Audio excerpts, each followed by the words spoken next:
안녕하세요. 저는 결혼 4년차 여자입니다. 아직 회사에 다니고 있고, 당연히 남편과 저 사이에 아이는 아직 없어요.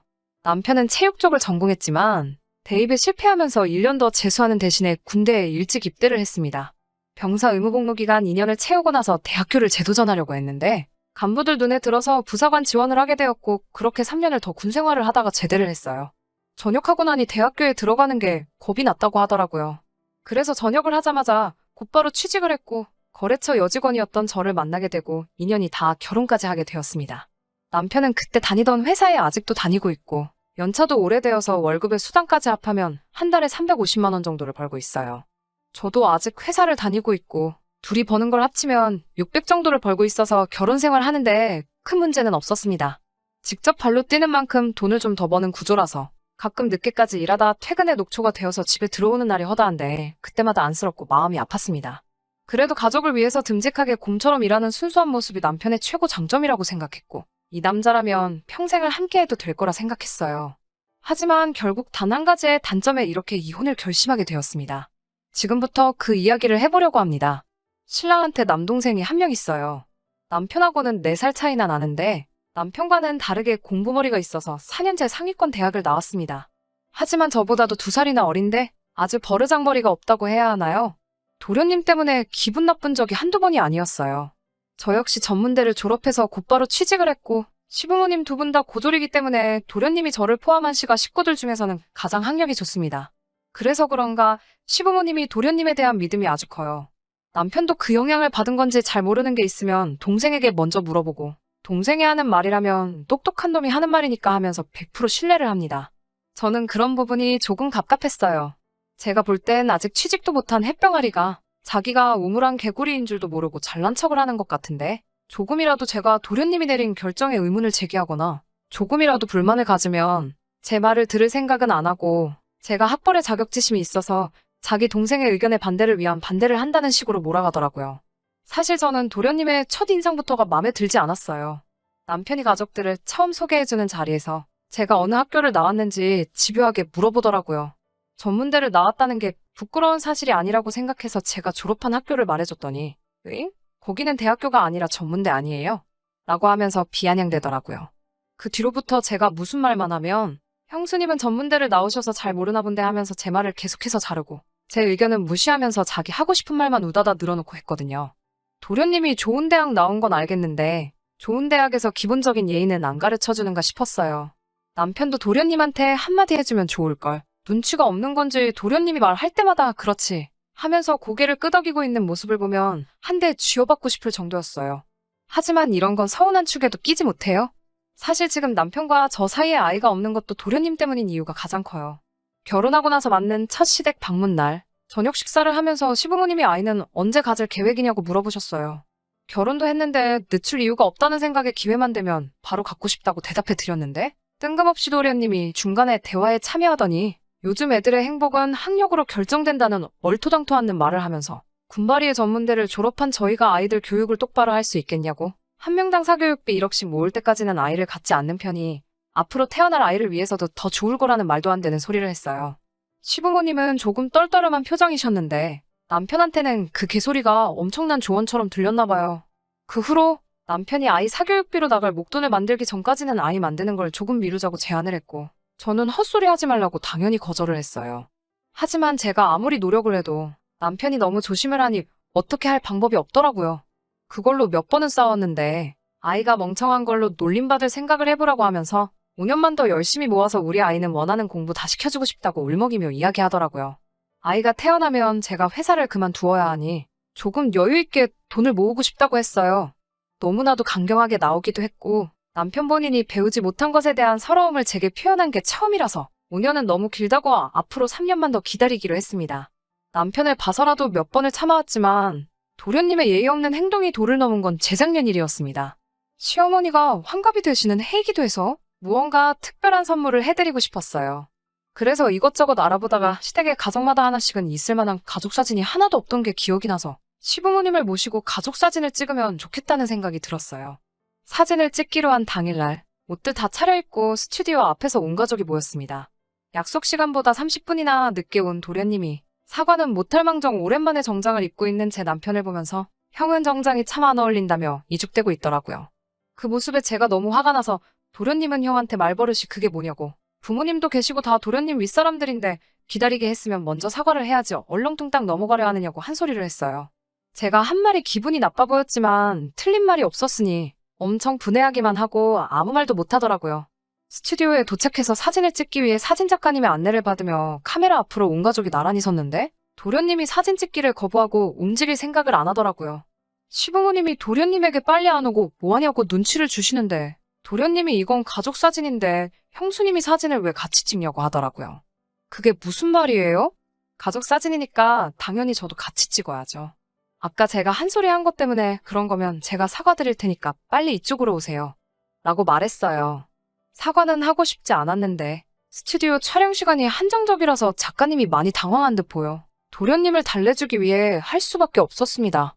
그런데 도련님의 반응이 더 어이가 없더군요. 또 저의 학력을 가지고 물고 늘어지며 형수님이 전문대를 나와서 잘 모르나 본데 가족관계 등록부상 직계가족에는 며느리는 포함되지 않으니 형수님이 거기에 껴있으면 그건 진정한 가족사진이 아니라면서 어깃장을 놓더라고요. 시부모님이나 남편이 똥꼬집을 부리는 도련님 좀 타일러줬으면 했는데 또 도련님이 하는 말이라면 철석같이 믿는 사람들이니 어쩌지도 못하고 가만히 있더라고요. 결국 같이 찍내마네로 실갱이를 하다가 당황한 작가님이 그럼 동생분 빼고 사진 한 장, 그리고 저를 빼고 사진 한 장에서 따로 찍자는 제안을 해서 그렇게 하기로 했어요. 어이가 없었지만 그래도 꼴보기 싫은 도련님하고 같이 사진을 안 찍어도 된다는 걸로 저도 나름 위안을 삼았는데 사진을 찍고 한참 뒤에 방문한 시댁에서 저를 제외하고 찍은 가족 사진을 벽에 떡하니 걸어놓은 모습을 보고 정말 서럽고 서운해서 그날 집에 와서 펑펑 참아왔던 눈물을 쏟아버리고 말았습니다. 그날 남편한테는 이제 도련님하고 한 번이라도 이런 일로 얽히게 되면 차라리 이혼을 하자고 엄포를 놓았어요. 결혼한 지 3년이나 돼서 가족 대접도 못 받고 살봐야 진짜 남남으로 사는 게 맞지 않냐고 따졌더니 남편이 처음으로 제 눈치를 다 보더라고요. 그렇게 그날 이후로 1년 정도를 시댁 식구들과는 얼굴도 안 보고 살았습니다. 명절날이나 가족 행사가 있어도 남편만 혼자서 보내고 저는 가지를 않았어요.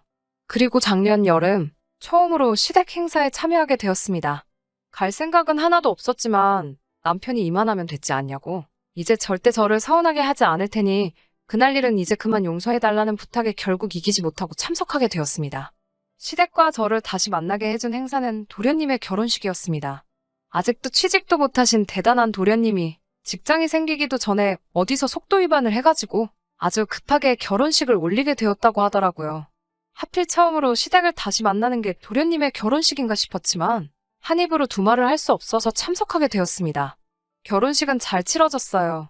도련님도 새 신부도 시부모님도 전부 행복해 보였습니다.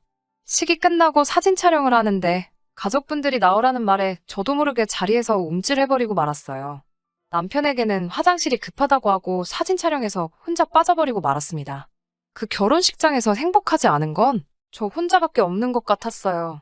그 사건이 벌써 1년이나 지났는데도 아직 서운함이 마음에 남아있다는 걸 제 스스로가 인정할 수가 없었어요. 그때 도련님이 삐졌던 것처럼 저도 똑같이 소심한 사람이 된 것 같아서 사진 촬영 당시에 잠수를 타버린 걸 후회도 많이 했어요. 그날을 계기로 저도 조금씩 닫고 있던 마음에 문을 열기로 했어요. 도련님도 이제 가장이 된 만큼 조금 달라진 모습을 보여주지 않을까 하는 기대도 있었거든요. 하지만 제가 바보였어요. 지난 추석에 시댁에 방문을 하고 제가 헛된 기대를 했다는 사실을 알게 되었습니다. 시부모님 댁벽에는 여전히 저를 빼고 찍은 사진이 그대로 걸려 있었고 그 옆에 나란히 걸려있던 한 장의 사진 때문에 저는 더 큰 충격을 받고 말았습니다. 제가 빠진 가족 사진 옆에 버젓이 걸려있는 새로운 사진은 도련님과 동서가 시댁 식구들과 찍은 가족 사진이었기 때문이었어요.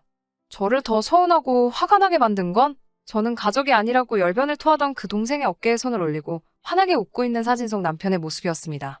남편에게 저 사진은 뭐냐고 물었는데 결혼하기 전에 벽에 있는 가족 사진을 보고 동서가 자기도 찍고 싶다고 해서 새로 찍은 가족 사진이라고 하더라고요. 남편에게만 들릴 정도로 화를 내면서 저 사진 나 빼놓고 찍을 때 아무 생각도 안 들었냐고 한마디 했어요. 하지만 남편은 오히려 시댁 행사에 코빼기도 비추지 않은 게 누구냐며 그걸 제 탓이라고 하더군요. 그 순간 저는 이 결혼 생활을 포기하게 되었습니다. 남편은 저보다 동생 말이 우선이었고 뭐가 옳고 그른지 스스로 판단도 할 줄 모르는 모질이 중에 상모질이었던 거예요. 마침 도련님 내외가 시댁에 도착했고 얼마 있지 않아서 시어머니께서 제사 음식 좀 도와달라고 저희들을 부르더라고요. 저는 그 길로 소파에 드러누웠어요. 남편이 저한테 화를 내더군요. 어머니가 부르시는데 누워서 대답도 안 하고 그게 뭐 하는 태도냐고요. 남편에게 니네 집 제사 음식을 내가 왜 해야 하는데? 라고 대꾸했죠. 시어머니가 그 모습을 보더니 제 이름을 다시 부르시더니 오랜만에 와가지고 지금 뭐 하는 거냐고 냉큼 이리 오지 못하겠냐고 화를 내셨어요. 어머님께도 어머님 제가 언제부터 이 집 가족이었나요? 하고 대답해 드렸어요. 새동서는 제가 이러는 이유를 모르니 중간에서 눈치만 살살 보고 있더라고요. 그래서 제가 동서에게 한마디 했습니다. 동서도 남의 집 제사 챙기지 마요. 서방님이 그러는데 며느리는 가족이 아니라고 했어요. 몰랐어요? 혹시 동서도 대학을 안 나왔나? 도련님은 동서를 가족으로 안 쳐줄 텐데 뭐하러 거기서 남의 집 음식을 하고 있어요? 아닌가? 동서는 가족 사진을 찍었으니 가족으로 특별 대우해주나 봐요. 제가 틀렸나 봐요. 저는 전문대 나와서 몰랐어요. 동서는 가족 맞는가 봐요. 그러니까 그냥 거기서 전이나 붙이고 계세요. 라고 한마디 하고 저는 자리에서 일어났어요. 솔직히 제 행동이 옳았다고 생각하지는 않습니다. 저야말로 지난 일을 가지고 꽁에 있어 꼬장을 부린 거나 마찬가지죠. 하지만 온 식구가 저를 미쳤다고 욕을 하고 있는 그 상황에서도 도련님이 그때의 일을 제게 사과했다면 제 도가 지나친 행동에 대해서 사과를 하고 그 자리에서 풀기 위해 노력을 했을 테지만 도련님은 자기의 잘못을 뉘우치는 모습을 보이기는커녕 그 상황을 피해 슬쩍 방 안으로 들어가 버리더군요. 팔은 안으로 굽는다고 남편도 그 자리에서만큼은 가족들 편에 서서 저에게 미쳤냐고 소리를 지르고 있었습니다. 그때 깨달았어요. 진작 이혼을 했어야 하는 것을. 괜히 시간만 끄는 것 같은 기분이 들어서 더 이상 시댁에 있을 수가 없어서 추석이 끝나면 정식으로 이혼 수속을 밟겠다고 하고 밖으로 뛰쳐나왔습니다. 다행히도 시댁 식구들과의 갈등은 이혼 소송이 제기가 가능한 사유 중 하나더라고요. 진작에 알아봤어야 하는 걸 이제서야 알게 되었어요. 예고한 대로 이혼 서류를 준비해가니 집안은 당연히 뒤집어졌어요. 도련님은 그제서야 제게 그때 자기가 실수를 했다고 미안했다고 사과를 하더라고요. 사과의 의미로 자기네 부부까지 같이 해서 이번에는 6명이서 같이 가족 사진을 새로 찍으면 어떻겠냐고 물어왔어요. 도련님에게는 제가 무슨 그쪽하고 사진을 못 찍어서 이러는 것 같냐고 앞으로 동서나 섭섭치 않게 잘 챙겨주라고 말했어요. 동서는 이제 그 집에서 가족으로 인정받은 유일한 며느리가 될 테니까요. 애도 없겠다. 저를 붙잡는 건 아무것도 없어요. 늦었지만 이제서야 새 출발을 하려고 합니다. 1년이라는 시간을 더 허비했으니 더 이상 시간을 낭비하고 싶지 않아요. 남편에게 조금의 눈치라도 있었더라면 이 정도로 파국으로 치닫지는 않았을 거예요. 장점도 참 많은 사람이지만 결국 동생 뜻을 한 번도 거스르지 못하고 이 상황까지 오게 만든 남편의 잘못이 가장 크다고 생각해요.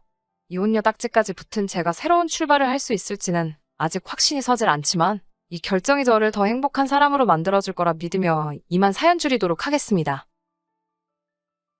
끝까지 들어주셔서 감사합니다. 오늘의 사연은 여기까지입니다. 구독과 좋아요, 알람 설정 부탁드리고 더 좋은 사연으로 다시 찾아뵙겠습니다. 감사합니다.